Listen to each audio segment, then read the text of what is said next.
Click 3 എന്ന് പറഞ്ഞിട്ടുള്ള camera ആണ്. പേര് പോലെ തന്നെയാണ്, അതിൽ വലിയ സംവിധാനങ്ങളൊന്നുമില്ല. അപ്പോൾ അസീസ് കൊണ്ടുവന്ന ക്യാമറയിലാണ് ഞാൻ ആദ്യമായിട്ട് ഫോട്ടോ എടുക്കുന്നത്. അത് ഞാൻ 9ാം ക്ലാസ്സിലാണ്. ഇവരാണ് ഞങ്ങളെ മോഡലാക്കും, ഈ സ്റ്റുഡിയോക്കാർ. എന്നിട്ട് ഈ സ്റ്റുഡിയോൻ്റെ പുറത്ത് ഈ ഫോട്ടോ വെക്കും, നമ്മളുടെയൊക്കെ ഫോട്ടോ വെക്കും. ലൈറ്റ് ആൻഡ് ഷെയ്ഡ് പടം എടുക്കുമ്പോഴും ഇതുപോലെ എന്നെ പുറത്ത് നിർത്തും.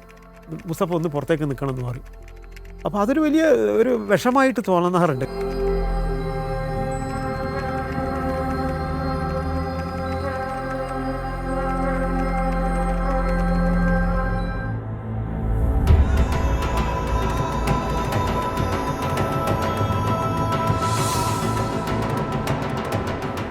എൻ്റെ നാട് ഒരു പ്രത്യേക ടൈപ്പാണ്. അതായത് കോഴിക്കോട് കല്ലായിപ്പുഴേൻ്റെ തീരത്താണ് എൻ്റെ വീട്. കല്ലായിപ്പുഴേനോട് തൊട്ടടുത്ത് തന്നെ, പുഴയോട് ചേർന്നിട്ടാണ് എൻ്റെ വീട് വരുന്നത്. അതിൻ്റെ ഒരു ഭാഗം കനോലി കനാൽ പിന്നെ കല്ലായിപ്പുഴയിൽ ചേരുന്ന ഭാഗത്താണ്. അപ്പോൾ 2 ഭാഗവും വെള്ളം ആണ്. പിന്നെ ആ സ്ഥലം കല്ലായി എന്ന് പറഞ്ഞിട്ടുണ്ടെങ്കിൽ വലിയ മരക്കച്ചവടത്തിൻ്റെ സ്ഥലമാണ്. അത് ലോകത്തിലെ 2ാം സ്ഥാനം എന്നാണ് ആ കാലത്തൊക്കെ പറഞ്ഞിരുന്നത്. വേറൊന്ന് പറയാനുള്ളത്, ധാരാളം പിന്നെ മരത്തിൻ്റെ തൊഴിലാളികൾ, മരവുമായിട്ട് ബന്ധപ്പെട്ടിട്ടുള്ള തൊഴിലാളികൾ, അതൊരു വലിയ ഘടകമാണ്. ഈ മരം തൊഴിലാളികളും തമ്മിലുണ്ടെങ്കിൽ ഇപ്പോൾ മില്ലിലെ പണിക്കാർ, മരം അറക്കുന്ന മില്ലിലെ പണിക്കാർ, ലോറി ഇറക്കുന്നത്, അതായത് കാടുകളിൽ പിന്നെ തമിഴ്നാട്ടിൽ നിന്നും കർണാടകയിൽ നിന്നും ഇപ്പോൾ കേരളത്തിൽ തന്നെ വയനാട് ഭാഗങ്ങളിൽ നിന്നൊക്കെ വരുന്ന മരം ലോറിയിൽ കൊണ്ടുവന്നാൽ അത് ഇറക്കുന്ന ഒരു ഗ്രൂപ്പുണ്ട്, മരം ഇറക്കുന്നത്. പിന്നെ അത് വലിച്ച് വെള്ളത്തിൽ, കല്ലായിപ്പുഴയിലെ വെള്ളത്തിലേക്ക് ആക്കി വെക്കുന്ന ഗ്രൂപ്പുണ്ട്. അത് വെള്ളത്തിൽ നിന്ന് എടുത്ത് പിന്നെ അത് ഈർച്ചക്ക് മില്ലിലേക്ക് വെക്കുന്ന ഗ്രൂപ്പുണ്ട്. അത് അളക്കുന്ന ആൾക്കാരുണ്ട്, അളവുകാരുണ്ട്. അങ്ങനെ ഒരു വ്യത്യസ്ത മേഖലയാണത്. ഇപ്പോൾ ഈർച്ചക്കാർ എന്ന് പറഞ്ഞിട്ടുണ്ടെങ്കിൽ പണ്ട് ഈ മില്ലിൽ കയറാൻ പറ്റാത്ത വലിയ മരങ്ങളുണ്ട്. അതെന്തിനാന്ന് പറഞ്ഞിട്ടുണ്ടെങ്കിൽ ഇവിടെ നിന്നിട്ട് പിന്നെ കപ്പലിൽ കൊണ്ടുപോകുന്നത് ഈ വലിയ പായക്കപ്പൽക്ക്, അതായത് ഗൾഫ് കൺട്രിയിലേക്കൊക്കെ കൊണ്ടുപോകുന്ന കയ്യീർച്ച എന്ന് പറയും. ഒരു വലിയ മരം, അതായത് ഒരു പരിധി കഴിഞ്ഞിട്ട് ലോറിയിൽ വരുന്ന മരമല്ലാത്ത അതിൽ വലിയ മരങ്ങളൊക്കെ വരുന്നത് പിന്നെ പുഴ വഴിയാണ് വരുന്നത്. നിലമ്പൂരിൽ നിന്നൊക്കെ തേക്കുകളൊക്കെ ആയിട്ടാണ് വരുന്നത്. അതിൻ്റെ ഈർച്ച വേറെയാണ്. ഒരാൾ താഴെ ഇരിക്കും, ഒരാൾ മുകളിൽ നിന്ന് ഇങ്ങനെ 2 ആൾ വലിച്ച് ഈരുന്നതാണ്. അപ്പോൾ വ്യത്യസ്തമായിട്ടുള്ള ഈ മരവ്യവസായം എന്ന് പറഞ്ഞിട്ടുണ്ടെങ്കിൽ ഒരു ഭയങ്കരമാണ്. പിന്നെ വിറക് കൊണ്ടുപോകുന്നവർ, തോല് പൊളിക്കുന്ന ആൾക്കാർ, അങ്ങനെ ഒരു വലിയ. അപ്പോൾ എൻ്റെ വീടിൻ്റെ 2 ഭാഗങ്ങളിൽ കുറച്ച് തൊട്ടടുത്ത് തന്നെ കുറച്ചൊക്കെ വീടുകളുണ്ട്. അത് കഴിഞ്ഞാൽ മുഴുവൻ മില്ലുകളാണ്. അപ്പോൾ ഇവരുടെ പിന്നെ എൻ്റെ വീടിൻ്റെ ഈ കല്ലായി പുഴേൻ്റെ തീരത്ത് തന്നെ വീടിൻ്റെ ചുറ്റും മരമാണ്. അതിലൊക്കെ ഓരോ മൂപ്പന്മാരുണ്ടാവും, ഓരോരോ പാർട്ടുണ്ട്. കുറച്ച് ഭാഗം ഒരാൾക്ക്, കുറച്ച് ഭാഗം ഒരാൾക്ക്. അപ്പോൾ അതിലൊക്കെ മൂപ്പന്മാരുണ്ടാവും, അവർക്ക് കുറേ പണിക്കാരുണ്ടാവും. പിന്നെ ഈ കല്ലായി പുഴയിൽ കൂടെ തന്നെ ഈ രാവിലെ ഈ എരുന്ത് വിൽക്കാൻ വരുന്ന ആൾ, എരുന്ത് എന്ന് പറഞ്ഞാൽ കക്ക, അത് വിൽക്കാൻ വരുന്ന ആൾക്കാർ, കൂവലൊക്കെ വളരെ ദൂരെ നിന്ന് കേൾക്കാം. ഈ പുഴയിലൂടെ തന്നെ പണ്ട് കല്യാണങ്ങൾ പോയിരുന്നു. ഈ ഹിന്ദു വിഭാഗത്തിൻ്റെ കല്യാണമാണ് നമുക്ക് എളുപ്പം കേൾക്കാം. മുസ്ലിം കല്യാണങ്ങളൊന്നും അതിലേ പോകാറില്ല. അതായത് ഈ തോണിയിൽ ചെണ്ട കൊട്ടി പെണ്ണും ചെക്കനും ഒക്കെ ഇരുന്നിട്ട് പുഴ വഴി വരും. അതൊക്കെ എൻ്റെ വളരെ ചെറുപ്പത്തിൽ കാണുന്നതാണ്. ഇപ്പോൾ എനിക്ക് ഏതാണ്ട് ഒരു 71 വയസ്സ്, 72 വയസ്സാകാനായി. അപ്പോൾ ഇതൊരു 50-60 കൊല്ലം മുമ്പുള്ള കഥയാണ് ഞാനീ പറയുന്നത്. ചെറുപ്പം മുതലുള്ള ഞാൻ കാണുന്ന ഒരു കഥയാണ് ഞാൻ പറയുന്നത്. അപ്പോൾ ഭയങ്കര രസമാണ് ഈ നാടെന്ന് പറയുന്നത്. ഈ മരത്തൊഴിലാളികളാണെങ്കിൽ അവർ മരം വലിക്കുമ്പോഴുള്ള പാട്ടുകളുണ്ട്, അത് തന്നെ കേൾക്കാൻ ഭയങ്കര രസമാണ്. ടോണ് ഒന്നിച്ചിട്ട്, അതായത് വലിയ മരങ്ങളാണെങ്കിൽ ഒന്നിച്ച് മറയ്ക്കണമെന്നുണ്ടെങ്കിൽ ഒരാൾ ആദ്യം പറഞ്ഞിട്ട് എല്ലാവരും കൂടെ ബാക്കി അതിനനുസരിച്ചുള്ള സംഗീതമാണ്. അത് കൂട്ടിയിട്ടാണ്. ഏലേ ജാല എന്നൊരാൾ പറഞ്ഞാൽ ഏലെ ജാല എന്ന് പറഞ്ഞിട്ട് ബാക്കി ഒരു കൂട്ടം പറയണം. അപ്പോൾ അത് ഓട്ടോമാറ്റിക്കായിട്ട് മരം മറിഞ്ഞു പോകും. അപ്പോൾ ഈ സംഗീതമൊക്കെ ഇപ്പോൾ ഇവർ ഈ ജോലിയൊക്കെ കഴിഞ്ഞിട്ടുണ്ടെങ്കിൽ പാട്ട് പാടാനൊക്കെ താല്പര്യമുള്ള ആൾക്കാരുണ്ടാവും അതിൽ ഗ്രൂപ്പ്. ഭയങ്കര രസമാണ് ശരിക്കും. അവർ വൈകുന്നേരം ഈ മരാട്ടീൻ്റെ മുകളിൽ വന്നിട്ട് പാടും ഒക്കെ ചെയ്യും. എനിക്കെല്ലാം ഇഷ്ടമാണ്, എല്ലാം പഠിക്കുക എന്നുള്ളതാണ്. ഇപ്പോൾ ഈ ഇവരെ കൂടെ തന്നെ മരം ഇറക്കാനുമൊക്കെ സഹായിച്ചു കൊടുക്കും. ചെറുപ്പത്തിൽ തന്നെ, വളരെ ചെറുതാവുമ്പോൾ തന്നെ. എൻ്റെ വീട് എന്ന് പറഞ്ഞിട്ടുണ്ടെങ്കിൽ ഒരു കൂട്ടുകുടുംബമായിരുന്നു. വലിയ മാളിക വീടാണ്, അത്യാവശ്യം സാമ്പത്തികമൊക്കെ ഉള്ള വീടാണ്. എൻ്റെ അമ്മാവന്മാർ, എൻ്റെ ഉമ്മേൻ്റെ ഫാദർ വലിയ അളത്തക്കാരനാണ്, മര അളവുകാരനാണ്. ചെറുപ്പം മുതലേ കാണുന്നതാണ്. അപ്പം മുതലാളിമാരൊക്കെ തന്നെ വീട്ടിൽ വരും. മര അളവുകാർക്ക് ഭയങ്കര പ്രാധാന്യമാണ്. വീട്ടിൽ വന്നിട്ട് വിളിച്ചു കൊണ്ടുപോകണം. ഈ മര അളവിൽ വരുന്ന ആളാണ് മര അളത്തക്കാരൻ, കേട് നോക്കുന്ന ആൾ, നമ്പർ കൊത്തുന്ന ഒരാൾ. ഇങ്ങനെ ഈ 3 വിഭാഗമാണ് അതിലില്ല. അവരാണ് ഈ അളവിന് പോകുന്നത്. അപ്പോൾ ഈ 3 വിഭാഗം നമ്മളെ വീട്ടിൽ തന്നെ ഉണ്ട്. വലിയാപ്പ അളത്തക്കാരൻ, അതിൻ്റെ ഒരു മകന് പിന്നെ കേട് നോക്കുന്ന ആൾ, ഒരു മകൻ നമ്പർ കൊത്തിയാണ്. ഗ്രൂപ്പുകളിലൊക്കെ പോയാൽ, ഗ്രൂപ്പ് എന്ന് പറഞ്ഞിട്ടുണ്ടെങ്കിൽ കാടുകളിൽ, ഇപ്പോൾ ദേവാല, പിന്നെ വയനാട് കാടുകളിലോ അല്ലെങ്കിൽ കർണാടക കാടുകളിലൊക്കെ പോയിട്ടുണ്ടെങ്കിൽ പിന്നെ അവരനുഭവിക്കുന്ന ഈ ആന വന്നതും ഇന്നത്തെ മാതിരിയല്ല. കാട്ടിൽ പോയാൽ മാത്രമേ മൃഗങ്ങളെ കാണുള്ളൂ. അപ്പോൾ ആ കഥകളൊക്കെ പറയുമ്പോൾ എനിക്ക് അന്ന് ഈ കാടിനോട് ഭയങ്കര താല്പര്യം ഉണ്ടായിരുന്നു എന്നുള്ളതാണ്. അപ്പോൾ എൻ്റെ ചെറുപ്പം മുതൽ എൻ്റെ കൂടെ വളർന്ന ആ കാലഘട്ടത്തിൽ വളർന്ന അതേ പ്രായമുള്ള കുട്ടികളിൽ ഞാനേ സ്കൂളിലൊക്കെ പോയിട്ടുണ്ടായിരുന്നുള്ളൂ. അവരാരും സ്കൂളിലൊന്നും പോയില്ല. അവർ ഒരു 5ാം ക്ലാസ് കഴിഞ്ഞപ്പോൾ തന്നെ ഈ തൊഴിലിലേക്ക് അങ്ങ് ചേരുക ചെയ്യുന്നത്. സാഫി, മുഹമ്മദ് കുട്ടി, കോയ എന്നൊക്കെ പറഞ്ഞുള്ള എൻ്റെ ഏറ്റവും അടുത്ത സുഹൃത്തുക്കൾ അവർ ഈ മരം കുത്തി പോകുന്ന ആൾക്കാരാണ്. ഈ കമ്മരപ്പണിക്കാരെന്നാണ് അവരെ പറയുക. ഈ വെള്ളത്തിൽ ജോലി ചെയ്യുന്ന ആൾക്കാരെ കമ്മരപ്പണിക്കാരെന്ന് പറയാം. 1-2 ക്ലാസ്സൊക്കെ വെള്ളയിൽ സ്കൂളാണ്. അത് കഴിഞ്ഞിട്ട് 3, 4, 5 ആഴ്ചവട്ട സ്കൂളിലാണ്. പിന്നെ 6, 7, 8 പിന്നെ 6ഉം 7ഉം ഹിമായത്തിലാണ് പഠിച്ചത്. അന്ന് മുതൽ ഞാൻ തോൽക്കാൻ തുടങ്ങിയിട്ടുണ്ട്. എല്ലാ ക്ലാസ്സിലും ഞാൻ തോറ്റിട്ടുണ്ട്. ഈ 6ാം ക്ലാസ്സിന് ശേഷമുള്ള എല്ലാ ക്ലാസ്സിലും ഞാൻ തോറ്റിട്ടുണ്ടെന്നുള്ളത്. കുറച്ച് അല്പമൊക്കെ ഒരു കുരുത്തക്കേടും ഒക്കെ ഉണ്ടായിരുന്നു. പഠിക്കാൻ കുറച്ച് പിന്നോട്ടായിരുന്നു ഞാൻ. പക്ഷെ ബാക്കിയുള്ളതെല്ലാം എനിക്ക് ഭയങ്കര ഇഷ്ടമായിരുന്നുള്ളത്. വീട്ടിൽ പറഞ്ഞിട്ടുണ്ടെങ്കിൽ എൻ്റെ ഉപ്പ പിന്നെ ഈ പഴയ റേഷനിങ് ഇൻസ്പെക്ടറായിരുന്നു. എൻ്റെ ചെറുപ്പത്തിലൊക്കെ അതായിരുന്നു. അത് കഴിഞ്ഞിട്ട് പിന്നെ എൻ്റെ വല്യാപ്പ, അതായത് ഉമ്മേൻ്റെ ഫാദർ ഉപ്പക്ക് തമിഴ്നാട്ടിലൊരു ടിമ്പർ മർച്ചൻ്റ് വെച്ച് കൊടുത്തു ഈ മരക്കച്ചവടത്തിന്. അപ്പോൾ ഇവിടുന്ന് മരം കീർന്നിട്ട് ലോറിയിൽ കൊണ്ടുപോയിട്ട് അവിടെ ഒരു ഡിപ്പോ ഒക്കെ ഉണ്ട് ഇവർക്ക്. അപ്പോൾ എൻ്റെ ഉമ്മ അവിടെ ആയിരുന്നു. ഉമ്മനെയും കൊണ്ടുപോയി എൻ്റെ 2 അനുജന്മാരും എനിക്ക് ശേഷമുള്ള താഴെയുള്ളവരൊക്കെ അവിടെ പഠിപ്പിച്ചു കുറച്ച്. അപ്പോൾ അവരെയും അങ്ങോട്ട് കൊണ്ടുപോയി. അപ്പോൾ ഫാദർ അവിടെ ആയിരുന്നു. അപ്പോൾ ഞാനിവിടെ ഒറ്റക്കായിരുന്നു. ഞങ്ങളെ വീട്ടിലങ്ങനെ പൊതുവേ ഒരു ഇങ്ങനെ പോകരുത് അങ്ങനെ പോകരുത് അങ്ങനെയൊന്നുമില്ല. ഫ്രീ ആയിരുന്നു. ഞാൻ വളരെ ഫ്രീ ആയിരുന്നു. അതുകൊണ്ടായിരിക്കും ഞാൻ എല്ലാ മേഖലയും എനിക്ക് ഇഷ്ടമായിരുന്നു എന്നുള്ളത്. ഒരു 11 വയസ്സുള്ളപ്പോൾ എൻ്റെ അമ്മാവൻ ഈ പണ്ട് ഇതേ സ്ഥലത്തേക്ക് ഈ പിന്നെ ആമ്പൂർ എന്ന് പറഞ്ഞ സ്ഥലമാണ്, വാന്യമ്പാടി ആമ്പൂർ എന്ന് പറഞ്ഞാൽ വളരെ ഫേമസ് ആയി തുകൽ വ്യവസായത്തിന് ഏറ്റവും കൂടുതൽ പിന്നെ ബെൽറ്റും ബാഗും ഒക്കെ ഉണ്ടാക്കുന്ന സ്ഥലമാണ് ആമ്പൂർ. വളരെ പ്രശസ്തമായിട്ടുള്ള സ്ഥലമാണ്. അപ്പോൾ അവിടെ ആയിരുന്നു ടിമ്പർ മർച്ചൻറ്റ്. എൻ്റെ അമ്മാവൻ ഇതുപോലെ ലോറിയിൽ ഇവിടുന്ന് പോകുന്ന ലോറിയിൽ നമ്മളെ ഡിപ്പോയിലേക്ക് പോകുന്ന ലോറിയിൽ പോയിട്ടുള്ള കഥ വന്നിട്ട് എന്നോട് പറഞ്ഞു തന്നിട്ടുണ്ട്. അപ്പോൾ എൻ്റെ ആദ്യത്തെ ആമ്പൂരിലേക്കുള്ള പോക്ക് എൻ്റെ ഉപ്പൻ്റെയും ഉമ്മൻ്റെ അടുത്തേക്ക് പോകുന്നത് ഞാൻ ലോറിയിൽ. അന്ന് എനിക്ക് 10-10.5 വയസ്സേ ഉള്ളൂ. അപ്പോൾ അന്നത്തെ ലോറി എന്ന് പറഞ്ഞിട്ടുണ്ടെങ്കിൽ വളരെ ഈ ക്യാബിൻ, ലോറിൻ്റെ ക്യാബിൻ ഇന്നത്തമായിട്ടുള്ള വലിയ ക്യാബിനൊന്നുമില്ല. ഡ്രൈവർക്ക് ഉറങ്ങാനോ ഒന്നും സൗകര്യമില്ലാത്ത സ്ഥലമാണ് ഈ ലോറിൻ്റെ ക്യാബിൻ. അപ്പോൾ 2 ആൾ, ക്ലീനർ ഒരു ഭാഗത്ത്, ഡ്രൈവർ ഒരു ഭാഗത്ത്, നടുക്ക് ഞാനിരുന്ന് അങ്ങനെ വൈകുന്നേരം ലോഡും കയറ്റി ഇവിടുന്ന് അങ്ങ് പോവുക ഈ ലോറി. ഭയങ്കര രസം. അപ്പോൾ രാത്രി ആയതുകൊണ്ട് ഒന്നും കാണാനൊന്നും പറ്റില്ല. പകലിങ്ങോട്ട് നേരം വെളുത്ത് കഴിഞ്ഞപ്പോൾ എൻ്റെ ആദ്യത്തെ യാത്രയാണ്, വലിയ യാത്ര അതാണ് ശരിക്കും. പിന്നെ കാണുന്നത് തമിഴ്നാടിൻ്റെ ഭംഗിയാണ്. കേരളത്തിൽ നിന്ന് വേറിട്ടിട്ടുള്ളൊരു സ്ഥലമാണ് ഈ യാത്ര. നമ്മൾ യാത്രകളാണല്ലോ ഏറ്റവും കൂടുതൽ ഇഷ്ടപ്പെടുക. നമ്മളൊരു സ്ഥലത്തെത്തുന്നതിനേക്കാളേറെ യാത്രകളാണ്. അന്ന് മുതലേ എനിക്ക് ഈ യാത്ര ചെയ്യാനുള്ളൊരു ഇഷ്ടം വല്ലാതെ ഉണ്ടായിരുന്നു എന്നുള്ളതാണ്. അതാണ് എൻ്റെ യാത്ര. ആ തമിഴ്നാട്ടിലെ ഒരു 2 മാസം സ്കൂൾ അടച്ചപ്പോഴുള്ളൊരു സമയമുണ്ട്. ആ സമയത്താണ് ജവഹർലാൽ നെഹ്റു മരിച്ചത് എനിക്ക് ഓർമ്മയുണ്ട്. കാരണം എൻ്റെ വീട്ടിൽ പിന്നെ നമ്മളെ വീട്ടിൻ്റെ ഉമ്മറത്ത് മാളിക വീടാണ്. ഉമ്മറത്ത് പിന്നെ നെഹ്റുവിൻ്റെയും പിന്നെ ഗാന്ധിജിൻ്റെയും പടമുണ്ട്. കാരണം ഒക്കെ കോൺഗ്രസ്സുകാരാണ്, മുഴുവൻ കോൺഗ്രസ്സുകാരാണ്. വലിയ കോൺഗ്രസ്സുകാരാണ്. പല മീറ്റിങ്ങുകളും എൻ്റെ വീട്ടിൽ വെച്ച് നടക്കാറുണ്ടായിരുന്നു. എനിക്ക് തോന്നുന്നു 64-ലോ മറ്റാണത് ആ നെഹ്റു മരിക്കുന്നത്. പിന്നെ ഞങ്ങളെ ഈ ഡിപ്പോൻ്റെ ചേർന്നത് മതിലിനോട് ചേർന്ന് തന്നെ ഒരു തിയേറ്ററാണ്, സിനിമാ തിയേറ്ററാണ്. അപ്പോൾ തമിഴ്നാട്ടുകാർ സിനിമയ്ക്ക് വരുന്നത് എങ്ങനെ വെച്ചാൽ ഈ കാളവണ്ടിയിൽ ആണ് വരിക. അവരൊരു ഗ്രൂപ്പായിട്ട് ഫാമിലിയായിട്ട് കാളവണ്ടിയിൽ വന്നിട്ട് ഞങ്ങളെ ഡിപ്പോൻ്റെ മുമ്പിലാണ് നിരത്തി. അപ്പോൾ 2 മണിക്കൂറോ 3 മണിക്കൂറൊക്കെ നേരത്തെ വരും. എന്നിട്ട് അവിടുന്ന് ഭക്ഷണമൊക്കെ കഴിച്ച് സിനിമ കണ്ടു പോകുന്നു. അപ്പോൾ ഒരു സിനിമ ഒരാഴ്ച 2 ആഴ്ച ഒക്കെ MGRൻ്റെ സിനിമ, ശിവാജി ഗണേശൻ്റെ, ജമിനി ഗണേശൻ്റെ ആ കാലത്തുള്ള വലിയ നടന്മാരെ സിനിമയാണ് അവിടെ ഉണ്ടാവുക. ഇപ്പോൾ ഈ ഒരാഴ്ചൻ്റെ ഇടയ്ക്ക് ഈ സിനിമയിലുള്ള മിക്ക ഡയലോഗും ഞാൻ പഠിച്ചിരിക്കുന്നുള്ളത്. അന്ന് എനിക്ക് തമിഴ് ഇഷ്ടമായി തുടങ്ങിയത് അങ്ങനെയാണ്. പിന്നെ പോയതൊന്നും ലോറിയിലല്ല, പിന്നൊക്കെ ട്രെയിനിലാണ് പോയിരുന്നത്. അപ്പോൾ ആ തമിഴ്നാടിനോടുള്ളൊരു ഇഷ്ടം പണ്ടേ എനിക്ക് ഉണ്ടായിരുന്നു എന്നുള്ളതാണ്. അപ്പോൾ ഈ വേറൊരു കൾച്ചർ, അവരുടെ ഭക്ഷണ രീതിയും എല്ലാം വേറെ ആയിരുന്നു എന്നുള്ളത്. 7-8 ക്ലാസ്സിലൊക്കെ ആകുമ്പോൾ നമ്മളാ ഗ്യാങ് ഉണ്ടല്ലേ, നമ്മളാ നാട്ടിലുള്ള ഈ പുഴേൻ്റെ അടുത്ത് താമസിക്കുന്നവരൊക്കെ, പിന്നെ ഞങ്ങൾക്ക് അവിടെ തെങ്ങുണ്ട്. അന്നൊന്നും ഞങ്ങളെ തെങ്ങല്ല അത്, ഈ കാരായ്മക്കാരെന്ന് പറഞ്ഞിട്ടുണ്ടെങ്കിൽ വീട് മാത്രമേ നമ്മളിതുള്ളൂ. തെങ്ങ് അതിൻ്റെ ഓണറതാണ്. ഓണർ വല്ലപ്പോഴേ ഈ തേങ്ങ വലിക്കാൻ വരുള്ളൂ. തേങ്ങ വലിക്കുക അല്ലെങ്കിൽ തേങ്ങ ഇടാൻ വരുള്ളൂ. ആളെ കൂട്ടിയിട്ട് അവരൊന്നും മുതലാളിയൊന്നും വരില്ല, അതിലാരെയും കൂട്ടിയിട്ട് വരിക. അതിൻ്റെ ഇടയ്ക്ക് ഈ പുഴയിലേക്ക് ചാഞ്ഞ് നിൽക്കുന്ന തെങ്ങിൻ്റെ മുകളിലൊക്കെ കയറൽ നമ്മളാധികം. നമ്മളെ തൊട്ടടുത്ത് തന്നെ ഈ മില്ല്, ഈ സ്ഥലത്തിൻ്റെ ഉടമയ്ക്ക് ഒരു വലിയ സ്ഥലമുണ്ട്. അവിടെ ഒരു വാച്ച്മാനൊക്കെ ഉണ്ട്. അപ്പോൾ അയാൾ ഒരു വൈകിട്ടായി കഴിഞ്ഞാൽ ടോർച്ചൊക്കെ അടിച്ച് എല്ലായിടത്തും വന്ന് നോക്കി ഈ പുഴേൻ്റെ തീരത്തൊക്കെ വന്ന് നോക്കിയിട്ടൊക്കെ പോകും. അയാൾ ഈ പ്രാഥമിക കർമ്മം വൈകുന്നേരം ഈ പുഴയിലാണ് ചെയ്യാറുള്ളത്. വലിയ പുഴയല്ലേ, അത് വേലിയിറക്കത്തിനൊക്കെ അതൊക്കെ വാഷായി പോകും. അതൊന്നും പ്രശ്നമില്ല. കുറച്ച് ആൾക്കാരൊക്കെ അന്ന് ഈ പുഴയിൽ വന്നിരിക്കുന്ന ആൾക്കാരൊക്കെ ഉണ്ട്. ഒരു ദിവസം ഞങ്ങൾ 4-5 പേര്, 4 പേരൊക്കെ നമ്മൾ സുഹൃത്തുക്കളിലും കൂടെ വൈകുന്നേരം തേങ്ങ ഇന്ന് ഇളനീര് കഴിക്കാമെന്ന് പറഞ്ഞിട്ട് റെഡിയായി നിൽക്കുമ്പോൾ ഇരുട്ടി വരുമ്പോഴാണ് ഇത് ചെയ്യുക. അപ്പോൾ ഒരു തെങ്ങൊക്കെ കണ്ടുപിടിച്ച് തെങ്ങ് കണ്ടുപിടിക്കാനുള്ള എന്നെ അതിൻ്റെ മുകളിലൊക്കെ ഉണ്ടാവും എന്നുള്ളത് അറിയാം. അപ്പോൾ ഞാൻ ആ തെങ്ങുമ്മ കയറിയപ്പോൾ ഉണ്ട് ഈ ടോർച്ചിൻ്റെ വെളിച്ചം ഇങ്ങനെ വരുന്നുണ്ട്. ടോർച്ചിൻ്റെ വെളിച്ചം വന്നപ്പം മറ്റവരൊക്കെ മനസ്സിലായി ഈ വാച്ച്മാനാണ് വരുന്നത്.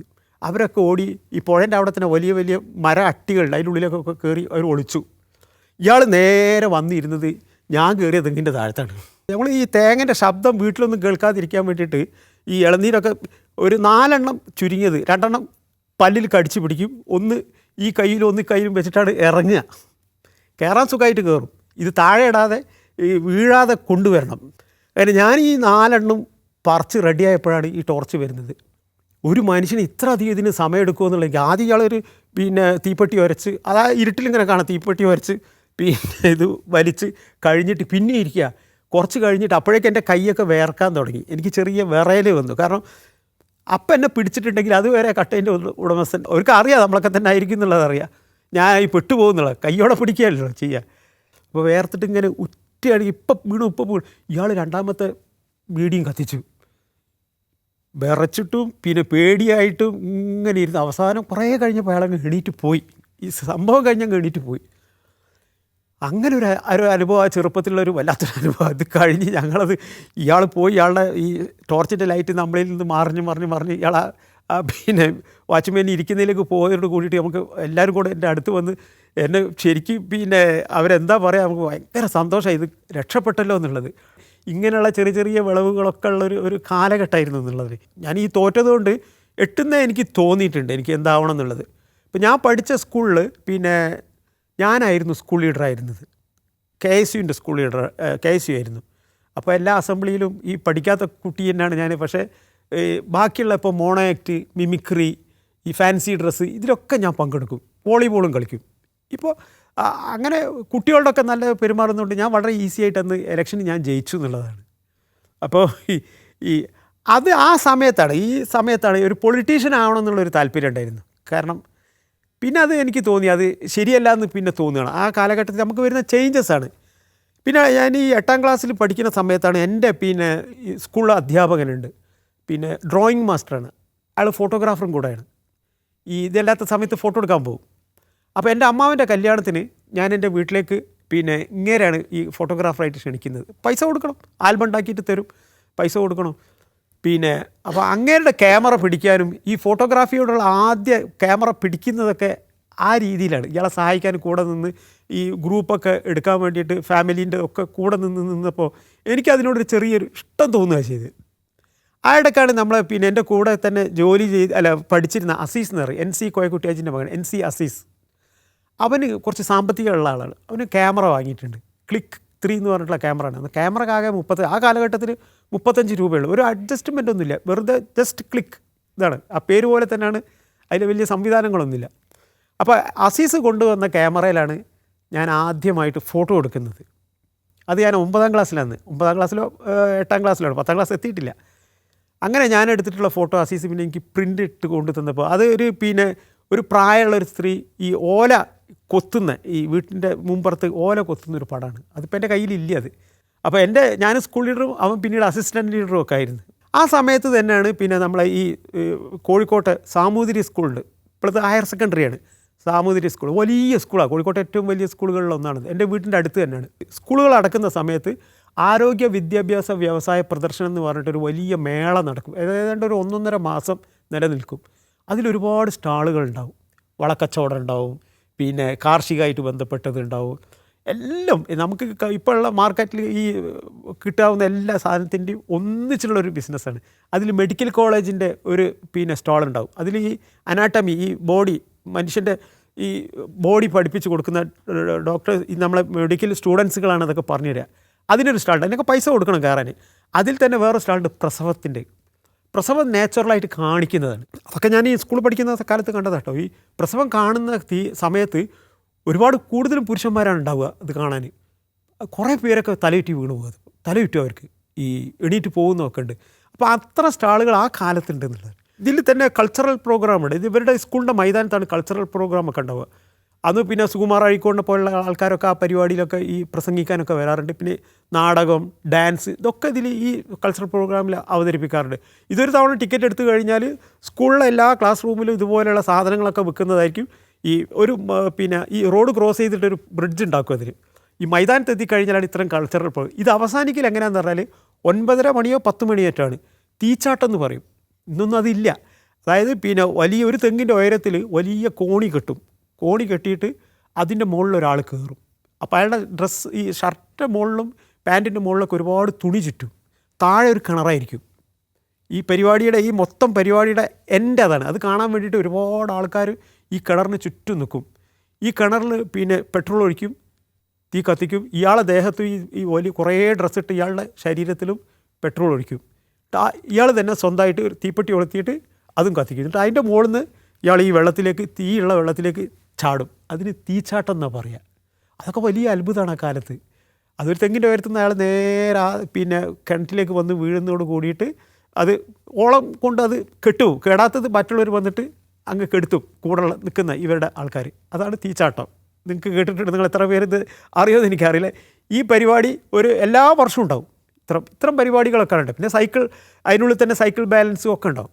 ഇതൊക്കെയാണ് നമ്മൾ ചെറുപ്പത്തിൽ. അപ്പോൾ വീട്ടിൽ നിന്നിട്ട് ഇത്തരം കാര്യങ്ങൾക്കൊന്നും പോകുന്നതിന് ഒരു പ്രയാസമില്ല. വളരെ ഫ്രീഡമായിരുന്നു എന്നുള്ളതാണ്. ഒരു 2-3 സ്റ്റുഡിയോകളുണ്ട്. ഞാൻ ഈ ഫോട്ടോഗ്രാഫിയിലേക്ക് വരാനുള്ള താല്പര്യമാണ് പറയാൻ പോകുന്നത്.